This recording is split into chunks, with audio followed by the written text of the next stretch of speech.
enchantée, du coup, ravie d'avoir autant de monde sur des sujets de refonte qui ne sont pas toujours les sujets les plus sexy, il faut se le dire. Juste que j'ai une petite idée, qui dans la salle est produit? Ok, donc une grande majorité avec plein de produits. Est-ce qu'il y a des développeurs? Ouais, quand même, chouette. Est-ce qu'il y a d'autres métiers en reconversion ou autre? Quelques-uns. Ok. Eh bien, enchanté à tout le monde. Qui d'entre vous a déjà fait des refontes? Ok, donc un peu plus de la moitié de la salle. Et qui a déjà raté sa refonte? Ah, franchement, vous êtes plutôt... Bon, il y en a qui rigolent parce qu'ils sont en train de la rater, je crois. J'ai vu 2-3 mains à demi levées en mode attendons de voir ce que ça veut dire rater sa refonte. Bonjour à tous, du coup, moi je m'appelle Claire, je suis ingé de formation, j'ai fait 10 ans de produit, plutôt en start-up, notamment chez Supermood où j'étais CPO et j'ai aidé la boîte à créer ses équipes puis à scaler. Et depuis 2 ans, je suis fractional CPO en freelance. Je suis à la fois bénévole sur des toutes petites boîtes comme Willa et chez l'Avant-Garde, qui est un asso pour les femmes managers dans le produit, s'il y en a parmi vous dans la salle ce soir. Et j'ai décidé de me spécialiser sur le sujet sexy des refontes tech. Et c'est un sujet que j'ai trouvé hyper intéressant parce que quand on parle souvent produit, on parle beaucoup de tout ce qui est lancement produit, il y a beaucoup de ressources. 0 to 1, faire un MVP, tester son market fit. Alors que finalement, c'est une phase qui est assez projet puisqu'on est sur des stratégies de lancement. Et quand on parle de gestion produit, d'habitude, on parle de tout le cycle de vie qui inclut du coup la maintenance, les itérations, la suite et donc potentiellement aussi tout ce qui va être qualité et refonte, si jamais on n'a pas totalement bien géré la dette au fil de l'eau. Et sur ce deuxième sujet, quand j'ai commencé à faire des refontes, j'ai trouvé vraiment pas grand-chose, ou des sujets plutôt techniques, comment est-ce que je vais choisir la bonne architecture, choisir la bonne techno, comment je forme mes équipes, mais assez peu de choses sur comment je maintiens une stratégie produit à côté d'un projet de refonte. Est-ce que c'est 2 choses parallèles? Est-ce que les 2 doivent être mélangés? Comment on le gère? Et c'est un vrai sujet, puisque donc vous n'êtes pas représentatif, ou alors il y en a qui n'ont pas levé la main dans la salle et qui auraient dû. Quand on regarde les refontes, il y a 50% des projets qui vont juste ne jamais arriver au bout. Donc soit parce qu'ils vont au bout, sont refusés par les clients, c'est mis dans les cartons, soit juste parce qu'il y a un moment, il y a une autre urgence marché et on dit stop, time out, on refera la refonte à un autre moment. Donc la stat est énorme, et même quand on regarde la moitié qui va aller au bout, on a quand même que 4% de succès, c'est-à-dire j'ai atteint dans les délais, j'ai fini ma refonte et j'ai apporté de la valeur business. Ce qui veut dire que ce sujet-là n'est pas du tout un sujet qu'on sait traiter aujourd'hui. Et moi, mon hypothèse, c'est qu'on a du mal à équilibrer tout ce qui va être stratégie business et choix technologique. Et donc quand on lance un produit, on va être très dans le MVP, on teste, on fait des trucs crado, on avance. Et au moment où il va falloir rééquilibrer la balance et se dire ok, maintenant il va falloir construire plus propre, faire des choix d'archi, souvent le coche est loupé. Et on arrive à l'étape refonte où là pour le coup on se dit bon bah ça c'est un projet tech géré par la tech. Et c'est compliqué de faire bien travailler ces 2 mondes et de créer une stratégie cohérente avec le produit plus la tech, même quand on va faire une refonte. En tout, j'avais fait une dizaine de refontes et moi je suis assez persuadée qu'on peut transformer tous les projets de refonte en des projets beaucoup plus stratégiques en se disant justement ok, je vais faire une refonte, donc j'ai une contrainte sur la dette, mais quelle est la valeur que je veux apporter avec cette refonte? Comment ça s'intègre dans ma stratégie d'entreprise? Et donc globalement, comment je vais aller pitcher ma refonte et justifier ma refonte? Et si on part de la base, donc les enjeux, qu'est-ce qui se passe quand on se dit qu'on va faire une refonte? Souvent, le premier signal déclencheur, ça va être l'obsolescence technologique. Problème de sécurité, bibliothèque pas mise à jour, de plus en plus de bugs. Ça, c'est la partie, je vais dire, visible par la tech et par le CTO de l'iceberg refonte. Quand on attend un petit peu plus et qu'on doit justement commencer à justifier la refonte, on va commencer à avoir des problèmes qui affectent directement l'expérience, de la latence, des bugs. Et globalement, cette dette commence à vraiment scléroser le produit. Là, c'est souvent le moment où les équipes commencent à se dire il va falloir qu'on fasse quelque chose parce que du coup, ça a un impact business tangible. Je vois très rarement la troisième, alors que c'est d'autant plus important là maintenant, qui est en fait, il faut que je fasse une refonte parce que je n'arrive plus à innover. Parce que ça fait 1 an que j'ai rien sorti, je passe tout mon temps en maintenance. Parce qu'il y a des nouvelles technos sur le marché et que ma stack n'est pas capable de les porter et de les supporter. Et ça, pour moi, c'est les 3 signaux déclencheurs qui font commencer à se dire ok, j'ai un problème avec ma dette. Et du coup, tout l'enjeu, c'est de partir de ces constats qui sont quand même pas mal des sujets techniques, de bugs, de latence. On est en train de parler de sujets relativement techniques. Où on se dit, je vais faire une refonte pour améliorer mes pratiques de développement, ma techno. Je vais partir d'un socle neuf. Je m'étais dit qu'à un moment, j'allais finir par marcher dessus. Et comment je vais transvaser ça sur une vision qui est beaucoup plus compréhensible par la direction, qui en fait, elle se dit, ok, on va refaire un tout nouveau produit. Et je vais avoir un super truc, hyper moderne, beaucoup plus efficace en réduisant mes coûts, je vais vendre des millions. Et quand on parle à des DG, tu entends quand ils disent j'ai un projet de refonte, c'est un peu la manière dont ils le présentent. Donc on va essayer de le transformer, mais pas à ce point-là non plus. Parce que ce qui se passe derrière, c'est on lance la refonte en se disant ok, je veux apporter de la valeur, puisque c'est notre job finalement. Puis il commence à y avoir des premiers écueils, c'est normal, c'est un projet hyper risqué, donc on va commencer à tirer sur la pelote de laine du code et puis se rendre compte qu'il y a beaucoup plus que ce qu'on pensait qui vient avec nous. Réévaluer au fur et à mesure la durée en disant on est un peu en retard, ça va prendre plus de temps que prévu. Et le problème, c'est que de l'autre côté, il y a d'autres urgences. Il y a des clients qui commencent à dire moi j'ai telle nouveauté que j'aimerais bien intégrer dans la roadmap. Il y a des urgences au niveau du marché parce qu'il y a un concurrent qui va lancer quelque chose et donc ça va créer une certaine tension. Et selon la manière dont le projet de refonte est engagé, on va être totalement bloqué entre ces deux roadmaps parallèles en fait, tout ce qui va être innovation et tout ce qui va être refonte. Et donc commencent à apparaître les premières questions de il vous reste combien de temps exactement ? Et juste tel sujet que nous demande le client, vous pouvez juste me rappeler à quel moment exactement c'est prévu. Voire le pire de cas, c'est est-ce que c'est vraiment obligatoire cette refonte ? Et donc on finit par arriver dans les fameux 50% qui s'arrêtent. Parce qu'on se dit que ça n'apporte pas assez de valeur par rapport à la nouvelle urgence. Et l'autre chose qui est souvent oubliée, c'est qu'une refonte, c'est hyper politique comme sujet. C'est un sujet qui impacte la roadmap de toute l'entreprise, toute la strate d'entreprise. Et donc, ça va impacter ce qui peut être marketé, ce que les commerciaux vont pouvoir vendre dans les prochains mois, les valeurs qu'on va pouvoir ajouter. Est-ce qu'on s'approche ou pas de la vision qui a été promise, par exemple, aux investisseurs en faisant cette refonte ? Évidemment, les attentes des investisseurs en termes de ROI, parce que ça coûte souvent cher, une refonte. Et donc toutes ces dimensions-là, c'est quelque chose qui pour moi doit être pris en compte dès le début du projet si on veut avoir une quelconque chance que ce projet mène à bien. Et donc une refonte de produit, c'est un gros projet. Et la question c'est comment est-ce qu'on va aborder ce projet en apportant de la valeur en mode produit itératif, comme on pousse à le faire. Et donc je reviens sur comment je vais créer ce pont entre la contrainte tech et la valeur business. Et donc créer le pont entre le verbatim de en fait on ne peut pas continuer, ça va tout péter. Et la partie ok mais ça coûte combien, c'est quoi le ROI ? Globalement, où est-ce que vous voulez m'emmener ? Et c'est quoi votre plan stratégique pour cette refonte ? Juste pour donner une idée de ce que j'appelle refonte et de ce qui existe comme type de refonte sur le marché. J'ai vu 4 gros types de refonte. Le tout premier, c'est tout ce qui va être fusion produit. C'est hyper courant sur le marché, soit parce qu'il y a des fusions d'entreprises, soit parce qu'on a une application Android et une application iOS et que finalement il y a Flutter qui arrive et que donc on se dit qu'autant faire une application qui fait les deux. Soit parce que de temps en temps on a 2 fonctionnalités qui font pareil. Moi c'était mon cas en 2017. L'avantage de ces fusions, c'est que c'est assez facile de prouver la rentabilité. Je considère que ça reste une refonte puisque du coup il y a un des 2 produits souvent qu'on va choisir et qu'on va faire évoluer en essayant de remettre tout ce qu'il y a dans l'autre. Et à l'inverse, on va devoir migrer les clients du produit historique.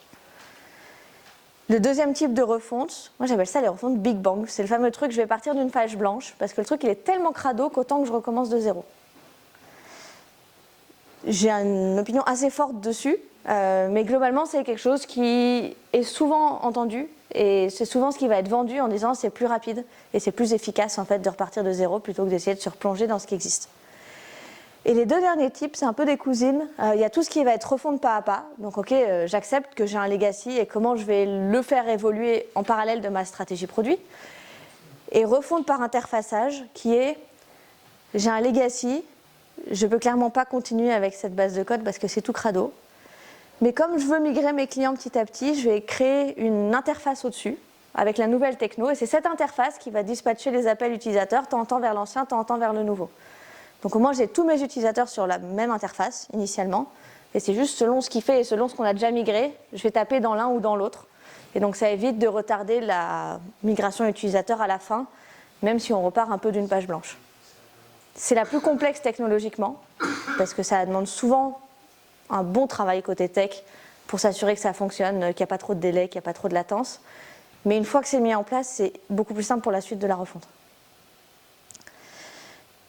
Depuis, j'ai fait pas mal de refontes, plutôt des refontes agiles et des refontes d'interfaçage. Donc c'est celle que je connais le mieux si vous avez des questions à la fin.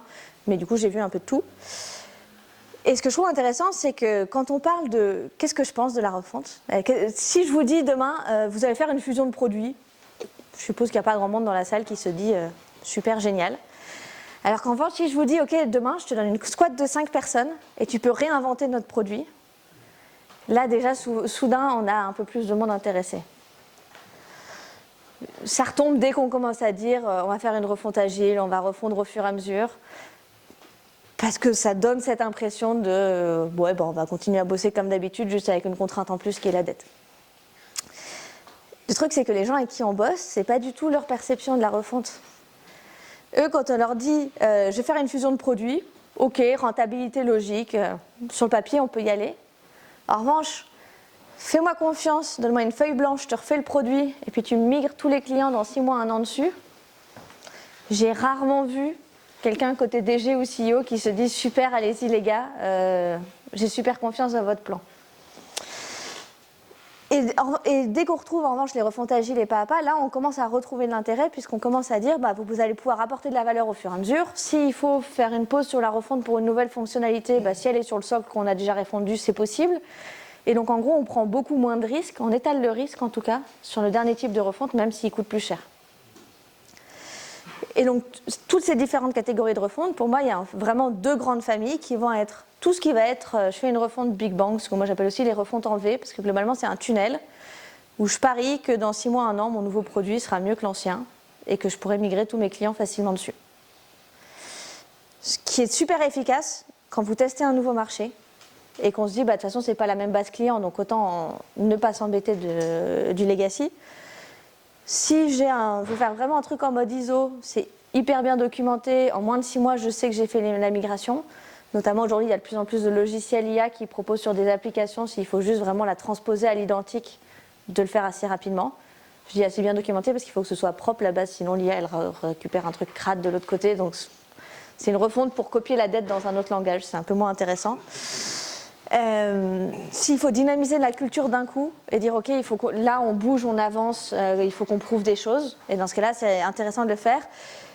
Et souvent c'est le cas sur les apps mobiles, parce que comme il y a un retéléchargement depuis les stores, que ce soit App Store ou Google Store, de toute façon on est obligé de dire aux utilisateurs bah voilà, on a changé de techno, voilà la nouvelle application, et donc ce type de refonte là va quand même être beaucoup plus privilégié dès qu'on a une application mobile.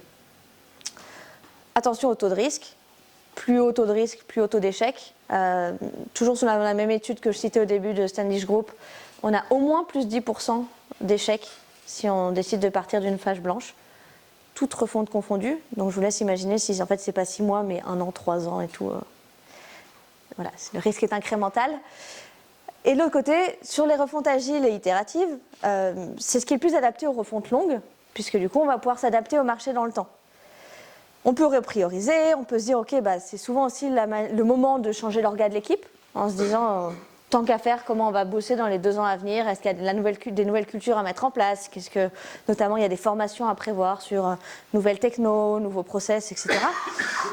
Et évidemment c'est le moins risqué quand on a un code qui est historique et peu documenté, puisqu'on va pouvoir y aller au fur et à mesure et donc éviter de se prendre le mur à la toute fin. En revanche, c'est des refontes qui sont beaucoup plus longues et je pense qu'il faut en avoir confiance. Parce que du coup, ça demande, c'est là que je disais, on fait un peu de projet, ça demande une vraie gestion de projet, d'arriver à tenir dans le temps ces refontes qui vont durer 9 mois, 1 an. Là, j'ai un client qui l'a estimé à 5 ans, sa refonte.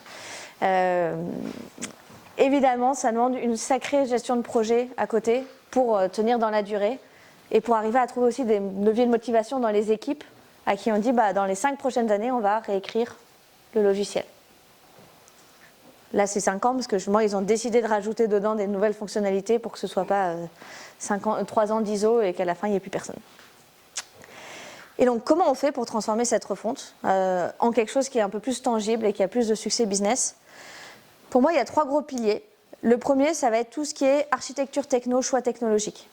c'est pas celui dont je vais parler ce soir, parce que c'est pas celui dont je suis le plus experte, puisque moi j'interviens plutôt sur les sujets produits et orga. Aujourd'hui, je voulais zoomer sur la partie choix fonctionnel, qui est souvent là où les produits sont aux abonnés absents, parce que c'est une refonte, donc du coup c'est un sujet tech. Alors que pour qu'une refonte se passe bien, il y a beaucoup de choix à faire sur qu'est-ce qu'on veut bouger ou pas. Est-ce qu'on veut tout reprendre ou pas? Quelle est la valeur? Par quoi je commence? Se dire en fait je vais tout refaire ISO, à part qu'on a changé de techno, finalement on n'a pas apporté une énorme valeur à l'utilisateur. Donc c'est le bon moment de se poser ces questions-là et notamment de faire le choix difficile, d'élaguer certaines parties du logiciel en se disant autant ne pas les réécrire au vu de l'usage. Et donc faisons un plan pour de mitigation pour les clients existants ou comment on va faire ce transfert tant qu'à faire. Et le troisième gros pilier, c'est tout ce qui va être organisation d'équipe. Comment je maintiens mon produit actuel alors que je suis en train de faire une refonte sur un nouveau produit? Est-ce que c'est 2 équipes séparées? Est-ce que tout le monde est dans la même équipe? Est-ce que ça a des impacts globalement même sur la transfo culturelle? Est-ce qu'il y a des choses qu'on doit changer dans l'équipe? Qu'est-ce qui nous a amené à faire cette dette? Je ne vais pas creuser ce soir parce qu'on pourrait passer beaucoup de temps, mais il y a vraiment aussi un gros sujet de comment on est arrivé à cette étape de je dois faire une refonte. Et donc je n'ai pas réussi à gérer ma dette en continu. Je vais vous montrer 2 outils que j'utilise beaucoup pour faciliter la collaboration et tout ce qui va être inter-équipe. Le premier à gauche, si on me laisse zoomer, super. Le premier à gauche, ça va être tout ce qui est mapping de la dette fonctionnelle. On est sur une refonte, donc on a un sujet qui reste assez tech. Et souvent, c'est assez compliqué d'expliquer, dans notre produit, il y a certaines parties qui sont très endettées et d'autres qui le sont moins. Et donc, comment on arrive à rendre de manière visible un mapping sur voilà les fonctions clés, voilà la criticité de la dette, voilà l'importance business. Et du coup, pour chaque lot, qu'est-ce qu'on décide de faire? Est-ce qu'on le met à jour? Est-ce qu'on l'externalise? Est-ce qu'on le décommissionne? Ça, c'est des vrais gros choix à faire. J'attire votre attention, notamment les textes, sur la partie dette, niveau de dette, est-ce qu'elle est critique? Parce que souvent on arrive à dire il y a beaucoup ou pas beaucoup de dettes, mais toutes les dettes ne se valent pas. Il y a certaines dettes qui vont créer des problèmes de sécurité et des grosses failles et énormément de bugs. Et il y a d'autres logiciels super buggés qui fonctionnent toujours et qu'on continue d'utiliser tous les jours. Donc en termes de dette, où est-ce que c'est important de mettre le poids du corps? Est-ce qu'il y a des parties du logiciel où vous n'onboardez même plus les nouveaux devs parce que c'est trop compliqué?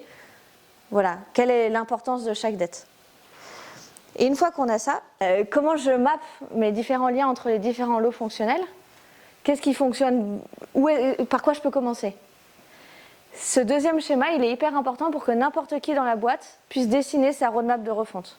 Puisse se dire, en fait, je vais commencer par soit tout en haut, parce que c'est ce qui est le plus important, c'est le chemin le plus critique, soit d'autres chemins. Là, ce qu'on avait mappé, par exemple, c'est en vert pomme, vous avez des nouveautés. Donc en fait, une fois qu'on a fait solo, on débloquera telle nouveauté pour le client. En jaune, là où on pensait qu'on pouvait apporter le plus de valeur lors de la refonte, en ayant réfléchi à ce qu'on pouvait faire. Et puis en gris, tous les lots qu'il fallait refondre un jour. Et déjà, une fois qu'on a ça, chacun peut commencer à se donner une idée de ce qu'il peut ou pas mettre dans la roadmap. Et puis on peut se dire, si par exemple il y a une stratégie de maintenance, tous les lots qui sont tout au bout, on ne pourra pas y toucher avant longtemps. Donc c'est des lots qui doivent continuer à tenir dans l'ancien logiciel et on sait que s'il y a des nouveautés, elles vont devoir être malheureusement faites dans l'ancien parce qu'elles sont trop loin dans le temps, il y a trop d'adhérence avant pour qu'on puisse s'engager dessus. En revanche, on sait que tous les lots du début, si on les prend de manière assez intelligente, on va pouvoir assez vite les débloquer et du coup derrière on aura la flexibilité à n'importe quel moment de la refonte d'aller taper sur le premier ou le deuxième ou le troisième ou le quatrième puisqu'on aura fait le socle derrière et que du coup on pourra aller jouer dessus. Et dans les choses hyper contre-intuitives sur comment je vais prioriser ma roadmap, c'est qu'une fois qu'on a pris cette décision de ça c'est ISO, ça c'est non ISO, je vois énormément d'équipes qui commencent par les quick wins. En se disant je vais commencer par une petite brique facile, comme ça mes devs s'entraînent et puis je verrai ce que ça donne. L'énorme inconvénient du quick win, c'est que souvent c'est aussi celui qui apporte le moins de valeur. Et du coup, si ça prend du retard, si justement il y a beaucoup d'apprentissage à faire sur les nouvelles technos, on s'est embourbé dans quelque chose qui n'apportera pas suffisamment de valeur au final pour qu'on puisse l'expliquer. Et notamment ça, mais en plus quand on a fait nos quick wins, on n'a rien dérisqué du tout sur les lots sur lesquels il y a le plus de dettes et sur lesquels on a le plus de risques. Et donc on n'est pas totalement sûr de ce qu'on va pouvoir faire.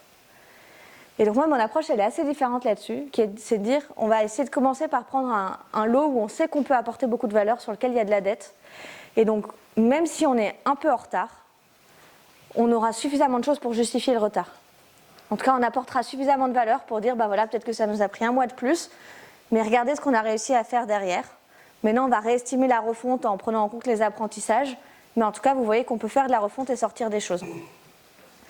Et tous les quick wins, moi, je les garde plutôt pour les utiliser au fur et à mesure de la refonte. Pour se dire, bah, j'ai ma ligne de vie qui est globalement, tout le monde est confiant dans le fait que la refonte va bien se passer. Bon, il y a tous les petits problèmes de, en fait, on est un peu en retard, on n'avait pas vu tel truc, on a mis un bug en prod.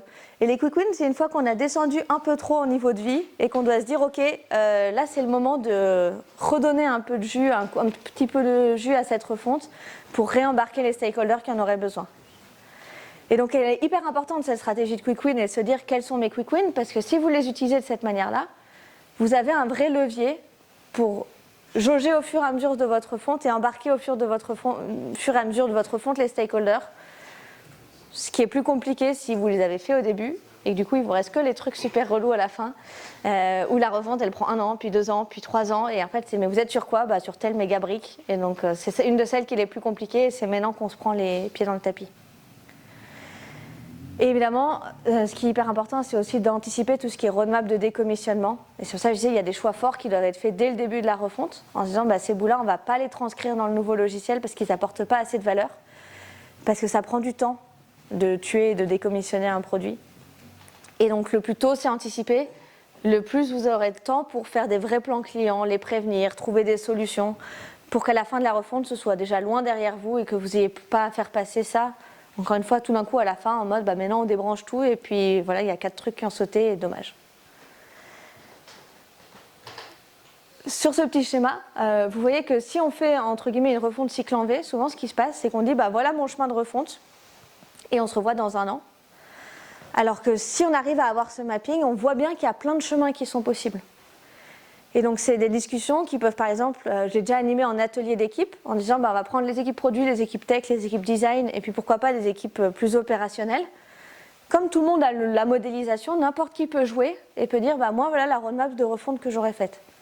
Et souvent, on va avoir 2-3 options qui ressortent. Grosse maille, une qui va être beaucoup plus, j'optimise la dette technique, une qui va être beaucoup plus orientée sur les besoins et valeurs des clients si elle est poussée par les CSM, et une qui sera peut-être plus incisive sur tout ce qui va être vision strat. Et là, on peut faire un vrai choix en embarquant son COMEX, en disant bah, il y a 3 options de roadmap.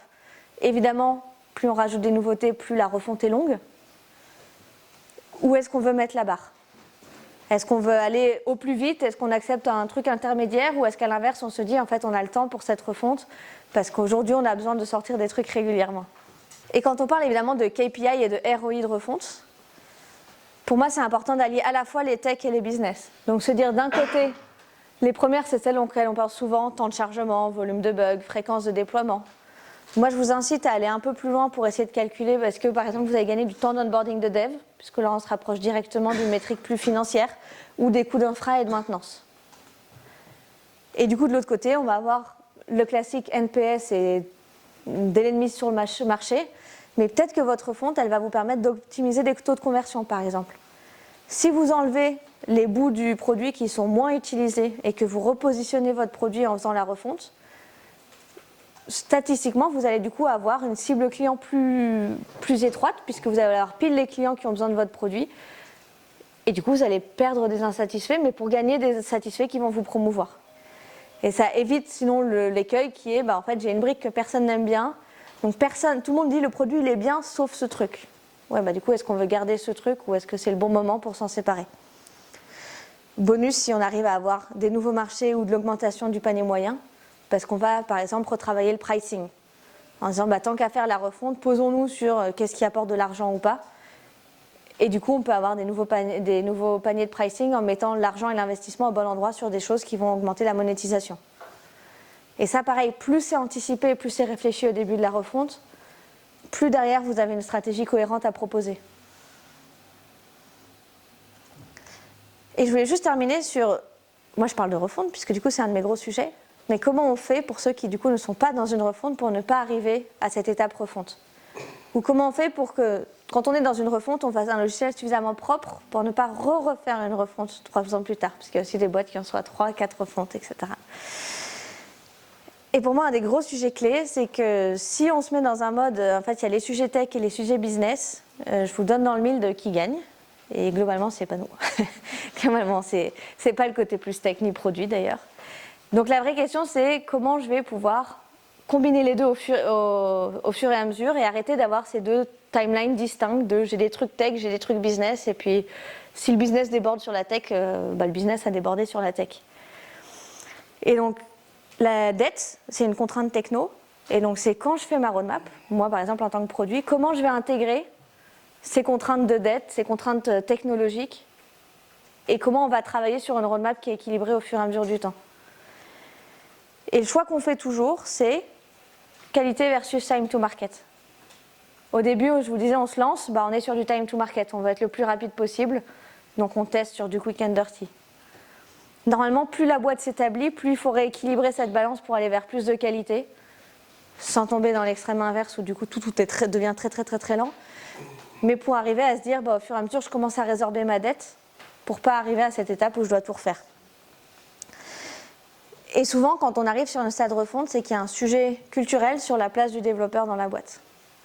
C'est-à-dire qu'on a accepté de faire un patch sur un patch sur un patch sur un patch, jusqu'à ce qu'on ne puisse plus faire de patch.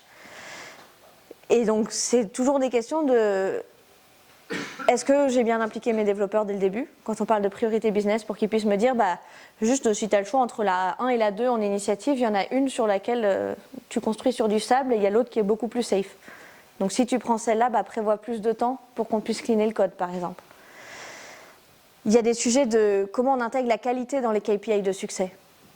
Donc ok, on est sorti de ces livrets pour telle date à tel budget, on a peut-être rajouté une KPI et pour telle valeur. Est-ce qu'il y a quelque chose derrière qui nous assure que c'est et en respectant une certaine norme de qualité? Et du coup, comment on arrive à valoriser des critères techniques comme critères de succès? Et ça, c'est un vrai changement culturel en fait au niveau de la boîte, de se dire ce critère technique il compte autant que le critère qu'on a mis juste à côté. Et il y a un travail à faire côté tech qui va être, à l'inverse, comment je vais réussir à, j'appelle ça BPiser la dette tech et son impact, mais globalement, comment j'arrive à traduire ce que je demande comme effort technologique en le rapprochant de notions plus héroïstes, puisqu'on reste dans des boîtes où on dépense des choses pour théoriquement gagner de l'argent derrière. Et donc, quel est le niveau de dette? C'est quoi la criticité? Est-ce que vous avez un indicateur que vous pouvez suivre? Maintenant, il y a plein d'outils, SonarCube ou autres, qui permettent d'avoir un indicateur de dette qu'on suit et de qualité de code qui permettent d'objectiver et de sortir du « je pense que c'est crade ». Est-ce que vous arrivez à relier la dette avec des initiatives stratégiques en disant « ok, cette initiative-là, si on la fait, il y aura telle dette à payer, donc c'est assez important qu'on mette le doigt dessus » versus celle-là, pour le coup, on peut y aller, c'est assez simple. Et est-ce que vous arrivez à proposer des plans de redressement évolutifs, justement avant d'arriver à cette étape de refonte, en disant comment on mitige, comment on fait en sorte, typiquement en faisant ces mappings tech fonctionnels, de faire remonter certaines fonctionnalités dans la roadmap parce qu'elles ont trop de dettes et qu'il faut payer cette dette. Et ça peut évidemment se faire au fil de l'eau, ça n'est pas obligé de se faire à la toute fin, avec un vrai sujet du coup de comment on va gérer cette dette de manière agile, comment j'embarque mes décisionnaires, comment je la mesure, et est-ce que j'arrive à standardiser et à automatiser une partie de la qualité. Il y a de plus en plus de choses qui se font maintenant, notamment sur dès qu'il y a des commits, on peut mettre des critères de qualité qui vont éviter d'arriver dans cette étape où on a dépassé le seuil critique. Je vais terminer sur 3 grandes tendances que là je vois du coup pour m'être penchée sur le sujet depuis 2 ans. La première, je vous en ai un peu parlé, mais sur tout ce qui va être IA pour les développeurs, mais aussi pour les refontes. Je vois de plus en plus de caps de conseil qui ont des assistants pour faire de la rétrodoc du code, puis la réécriture dans un nouveau langage. Sur une refonte courte, ça fait gagner énormément de temps. Attention que sur une refonte longue, si on ne se pose pas la question du coup de qu'est-ce qu'on garde pas, qu'est-ce qui est prioritaire, l'IA ne va pas le faire pour nous. Donc globalement, on est en train de transposer de la dette. Donc comme toujours, outil à utiliser avec parcimonie selon les sujets. Sur tout ce qui va être évolution des technos, on voit bien que les technos évoluent assez vite. Et dès qu'on a un SaaS qui a 3-5 ans, globalement, on commence à avoir un gros poids de dette, voire des technos qui sont déjà obsolètes. Typiquement sur les applications natives, En ce moment, ça bouge énormément avec des nouvelles technologies qui permettent de combiner les deux. Et ça avait déjà bougé avant et ça continuera probablement de bouger. Donc il faut avoir conscience que dans ce monde qui bouge, et heureusement, c'est une gestion continue et assez conseillée, puisque si on attend, on sait de toute façon que le logiciel va devenir obsolète. C'est assez peu probable qu'il soit encore robuste dans 10 ans si on ne fait rien. Et la dernière chose, vous avez probablement tous remarqué qu'on est dans une période où on essaye de rationaliser les coûts et de se dire comment je fais pour globalement avoir moins d'argent dépensé à droite à gauche. Si dans vos produits vous n'arrivez pas à gérer cette dette, il y a un jour où le coût de la refonte sera trop élevé par rapport à juste tuer le produit. Et c'est des choses que je vois de plus en plus souvent, notamment dans les grands groupes où on parle de modernisation de logiciels, modernisation de l'IT, et où on finit par juste dire non mais en fait attendez, juste on va mettre un petit BP à côté. Ok, tous ces trucs-là, ils me rapportent combien par an? C'est quoi le budget de la refonte? Non, juste time out, on ferme le logiciel. Et donc ça, c'est des choses à garder en tête, parce qu'évidemment, plus on va attendre, plus on va avoir une refonte qui coûte cher. Et on n'est plus trop dans un monde où il y a un invest qui va mettre 3 millions sur la table pour réécrire le logiciel pour derrière pouvoir aller lever beaucoup plus. C'est soit ça a été construit de cette manière-là, soit ça va être plus compliqué. Et voilà pour aujourd'hui. N'hésitez pas du coup si vous avez des questions. J'écris pas mal sur les refontes, donc j'ai tout mis sur la même page, comme ça c'est plus simple, sur laquelle il y a d'autres comptes, d'autres talks, des bouts du livre que je suis en train d'écrire. Donc s'il y en a qui veulent suivre le sujet refonte, n'hésitez pas. Et si vous avez des questions, je suis là.